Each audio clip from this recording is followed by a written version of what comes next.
All right, so I have 8 top stories from across the country ready to show you all right here on Fox News Now. I'm just checking the audio here on the set, making sure that everything is A-OK. When you've got 3 News Now hosts, I like to call me, Mike, and Christy, the News Now host trio.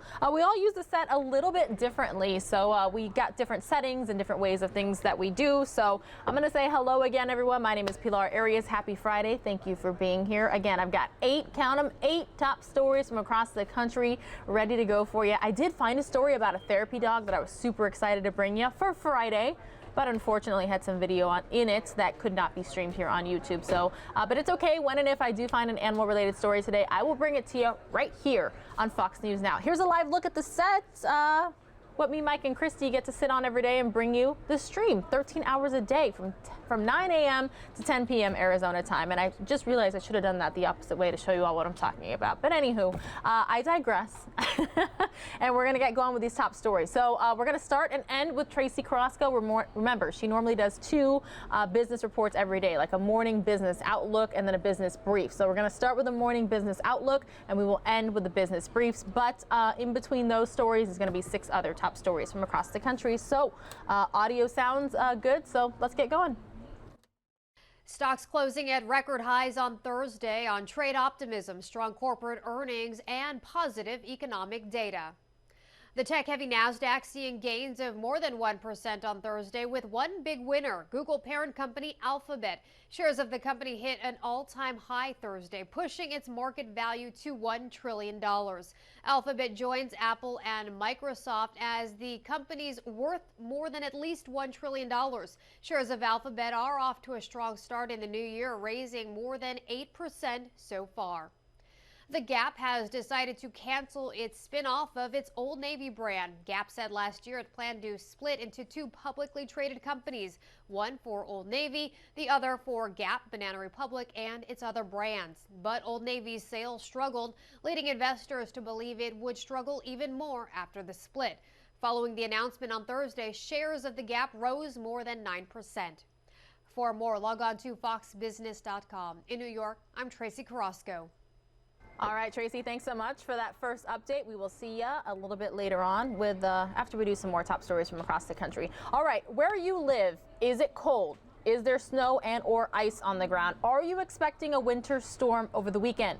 The reason I'm asking all these weather-related questions is because this next top story is about snow piling up in Washington State. Now, I have never been to Washington, but that's going to change pretty soon, and I'll tell you all why after this next top story.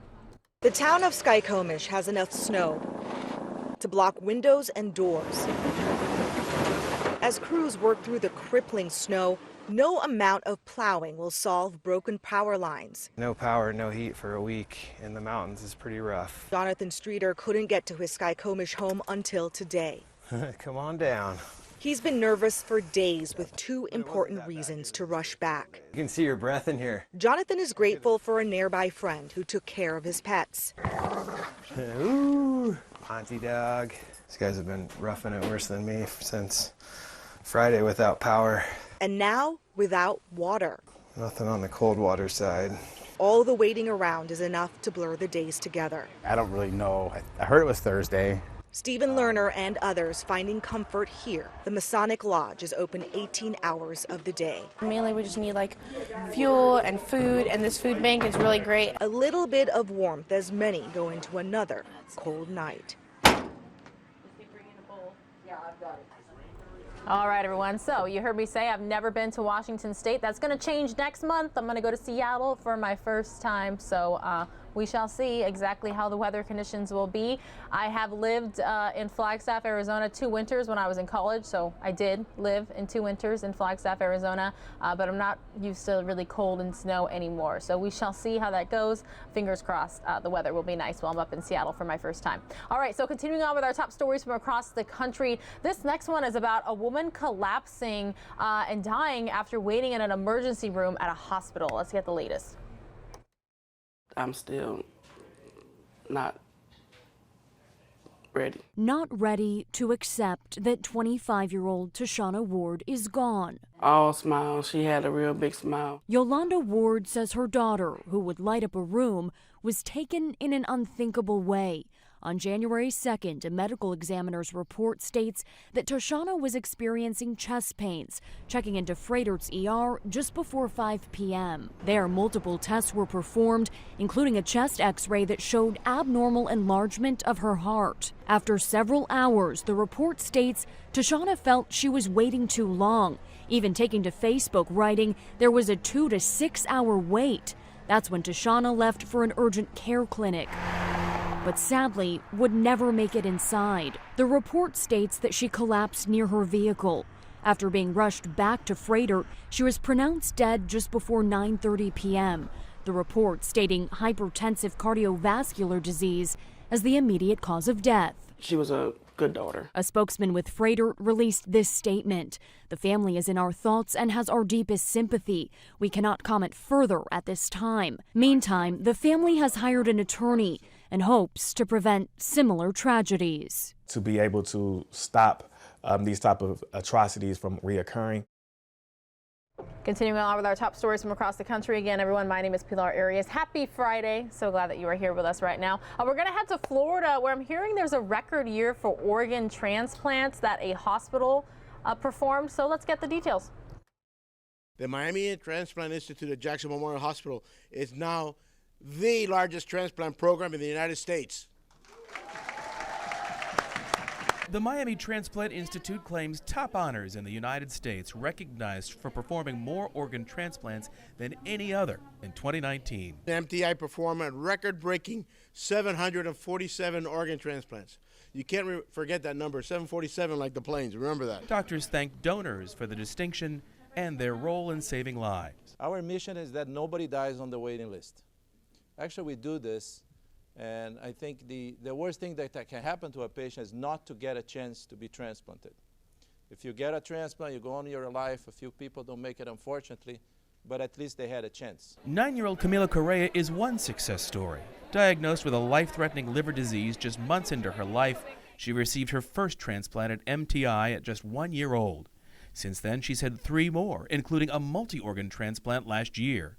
Surgeons gave her a new liver, stomach, pancreas, and intestines. After a month and a half in the intensive care unit, Camila and her family went home Christmas Eve. They're just one of the 747 families helped by the MTI team. Thank you, doctors and nurses and all medical team. Thank you for my life. I love you, and God bless you.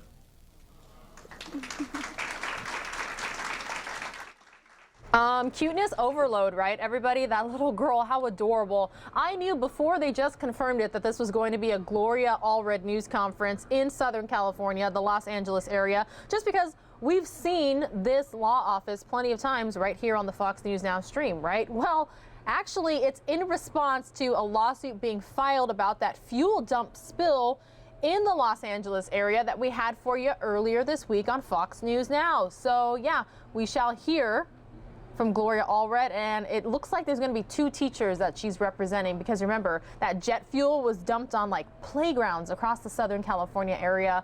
Absolutely frightening there. So we will get the latest as soon as that news conference starts. Meanwhile, continuing on with our top stories from across the country. Anybody into esports? You know, electronic sports like video games and all that jazz. Well, it turns out it's changing the landscape of high school athletics. I know this is a story that Matt Galka here at Fox 10 Phoenix has been following, so others are too.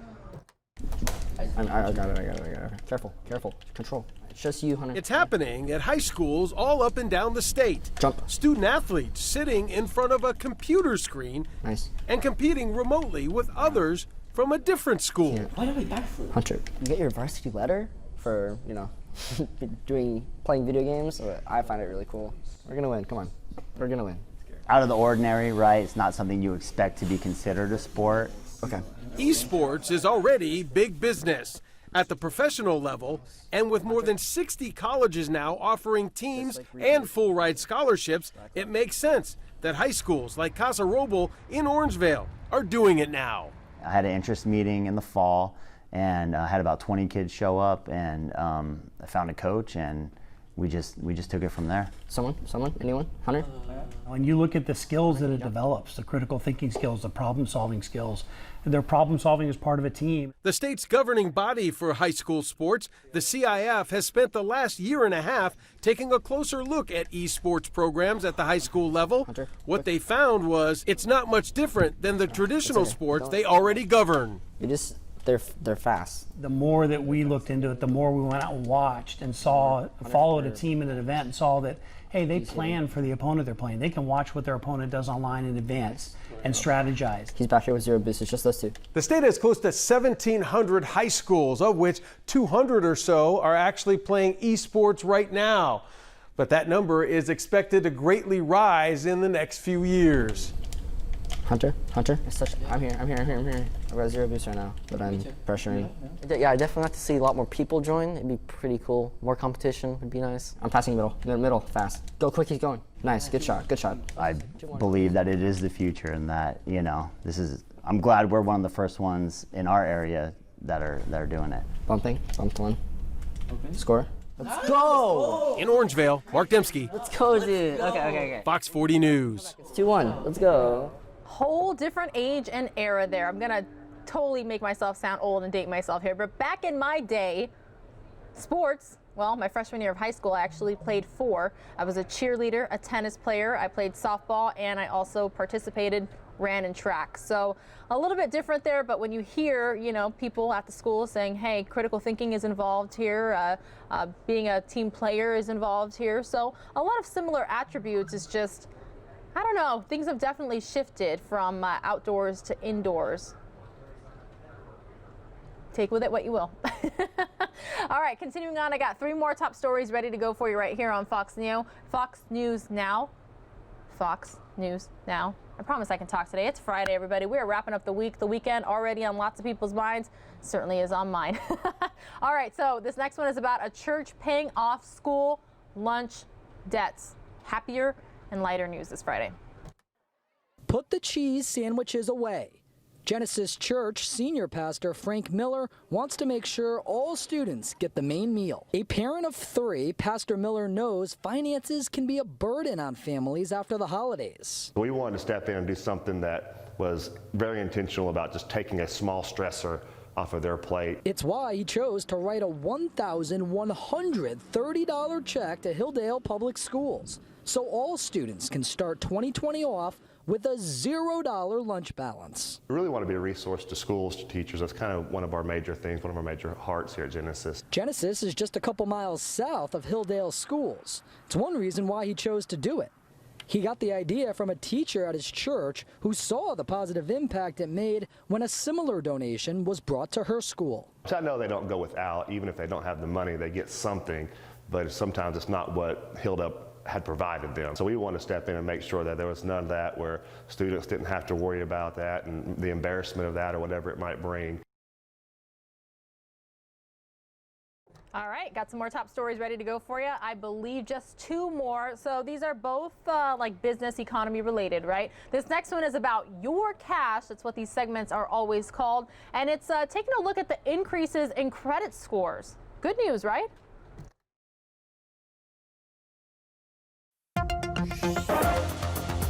More Americans are making their payments on time, and credit scores are soaring as a result. America's average credit score in 2019 reached an all-time high of 706. Having a credit score at or above 700 is generally an indicator of good credit for most lenders. A score of 800 or higher is usually considered excellent. The number one factor is paying your bills on time. So do that every time.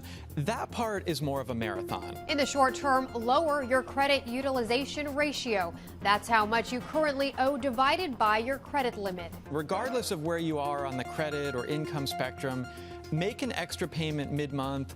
Knock that ratio down before the statement generates. That's going to help your score. While late payments and delinquency rates have steadily steadily dropped for most forms of debt over the last decade, on-time payments haven't translated into lower debt balance. We see credit scores going up. People are keeping up with their bills. Delinquencies are low. They're not getting ahead, though. For those who have seen their credit scores increase, now is a good time to reevaluate debt and even refinance or consolidate it. With a better score comes better access to lower interest loans and other credit cards that offer both better rewards and lower rates. Because after all, it's your cash. Tracy Carrasco, Fox Business. All right, Tracy, that was number 2 of 3 appearances in this top stories segment on Fox News Now. Some good financial advice in there, though. My dad always said, make sure you make the minimum payments at least every single month on the due date, and then build from there. So taking a live look at the Golden Gate Bridge in Northern California.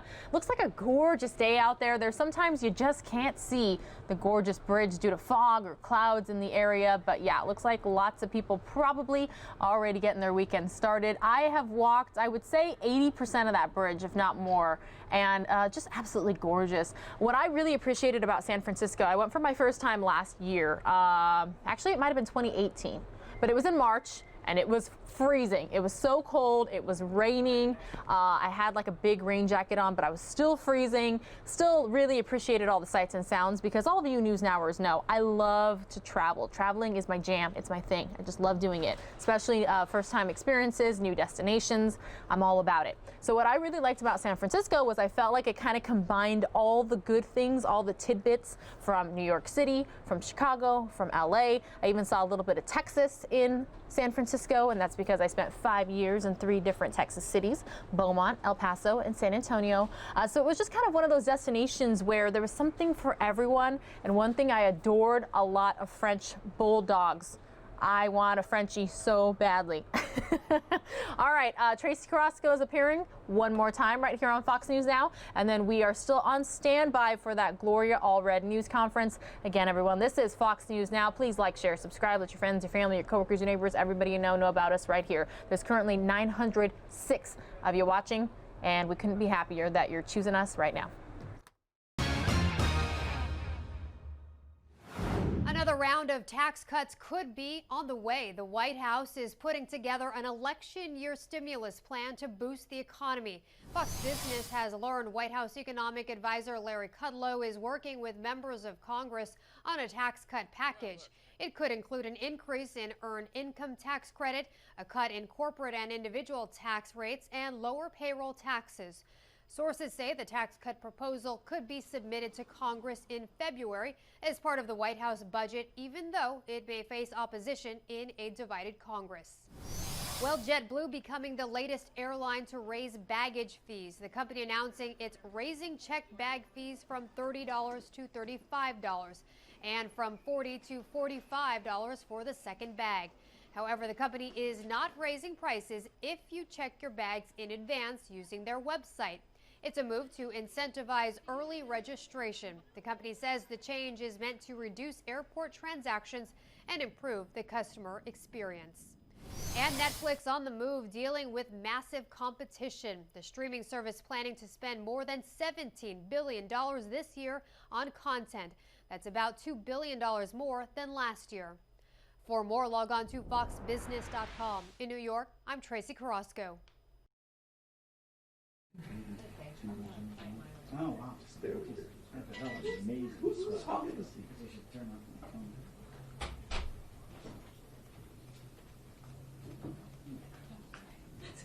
Sean. Yeah. Is the time code 11:35:05? Maybe. Good. Let's hope so. Is mine just saying 11? While we're waiting for this news conference to start, everybody, we call them newsers for short. I'm going to let you know exactly what it is again. Delta flight dumped toxic fuel on school playground as young children were playing and teachers were supervising them. Injured teachers are holding a news conference today with their attorney, Gloria Allred, to announce the filing of a lawsuit against Delta Airlines attorney. Wait, that doesn't make sense.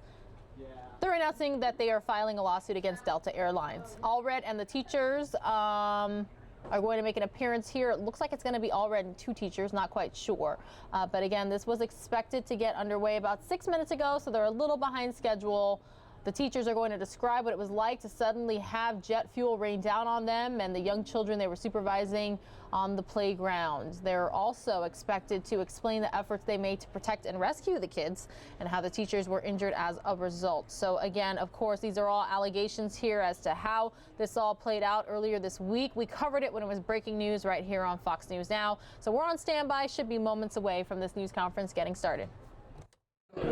Down here.